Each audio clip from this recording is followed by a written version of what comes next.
Inside Amazon's $5 billion headquarters. If you're standing on a street corner in South Lake Union or Belltown, chances are you're standing in front of an Amazon office building. You'll be surrounded by blue badges, but if asked, you might struggle to point out the exact building where the people wearing them work. If you've ever wondered how the inside of Jeff Bezos-led offices looks like, worry no more, because in this video we take you on a virtual tour inside Amazon headquarters. There are little surprises scattered throughout the architecture of these office buildings, everything from nooks to entire floors where Amazonians can leave their desks behind. These are spots to refocus, unwind, collaborate, meet friends for lunch, or get the benefit of a fresh vantage point. A central aesthetic component of Amazon's headquarters in Seattle is that it was designed to bring the outdoors in, like with the Spheres, 3 giant glass domes that are home to 400 species of more than 40,000 plants from more than 30 countries. The philosophy behind the structure, which was made by an architecture firm called NBBJ, was giving employees the option to work inside an operational greenhouse which would allow their ideas to flourish as well.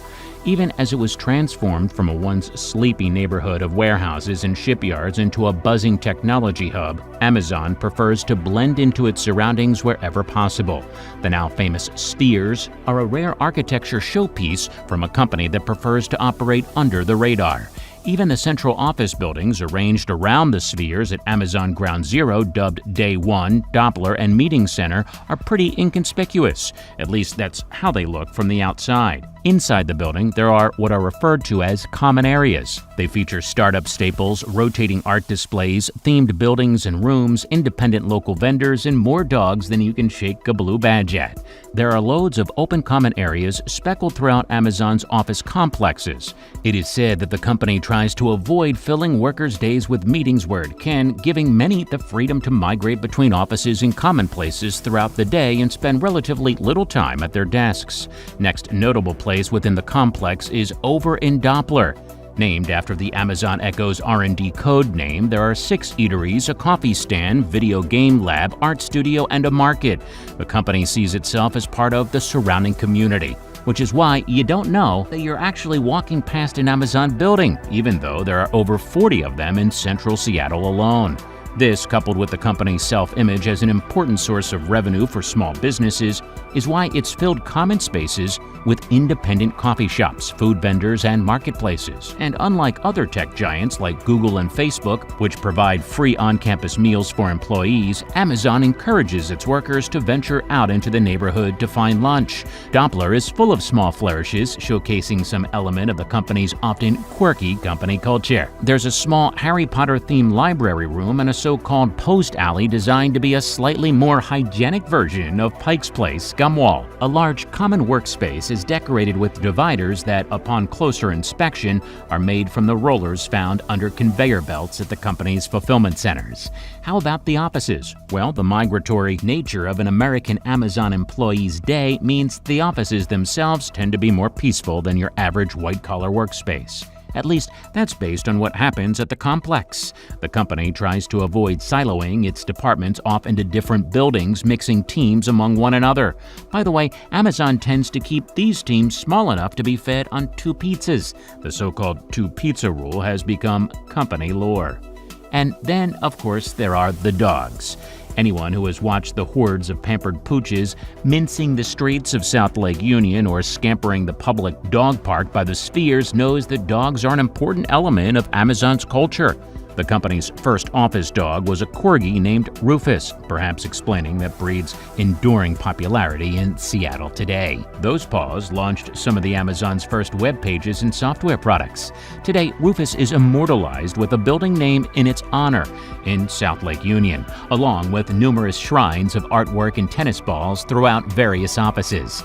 In addition to the public dog park between Day 1 and the Spheres, Amazon's dogs can also exercise at an employee-only park suspended 17 stories above 7th Avenue. Around 6,000 dogs keep Amazon's tens of thousands of employees company every single day. Then there's the meeting room that is a squat building next to Doppler that fulfills a large company's traditional needs like conferences and all-hands meetings. as well as talks with some of the biggest names in film and literature. Amazon started out as an online marketplace for books, and literature runs pretty deep at the company. Authors regularly make pilgrimages out to Amazon to give exclusive talks for employees. First to sign up gets a seat, and now that the company has started creating its own original movies and TV shows, actors and filmmakers are starting to appear too. What's more, Amazon often rents out entire movie theaters around Seattle to put on advanced screenings of its original shows and movies for its team. And in one hallway, you'll find a costume worn by Rachel Brosnahan and the marvelous Mrs. Maisel. And talking of the spheres, what are they and what do they represent? Well, they're giant transparent spheres housing an indoor rainforest in the middle of the city. Every feature is a cool feature. The Amazon spheres have the feel of a tourist attraction, with columns of snap-happy corporate visitors and blue-shirted guides whose job is to answer questions like, what's the temperature in here? How many feet of dirt under that big tree? And where are the restrooms? The building is Amazon's main architectural contribution to the city of Seattle. A marvel of engineering and horticulture, over 40,000 plants live in 3 interlocking balls 4 stories tall. A jungle handpicked from the cloud forest regions of over 30 countries. While the spheres are becoming an essential stop on the Seattle Tourist Trail, Amazon has guarded the building to maintain it as a tranquil workspace for its employees. While the exotic plants, including a 55-foot-tall Port Jackson fig from Australia named Ruby, tubs of aquatic plant life, and a huge living wall of ferns and other climbers breathe a sense of calm into the place. The spheres hum without the conversation and keystrokes noise of Amazon getting its work done. Like those Seattle icons, the spheres are distinctive and eye-catching and are a part of a big Seattle story.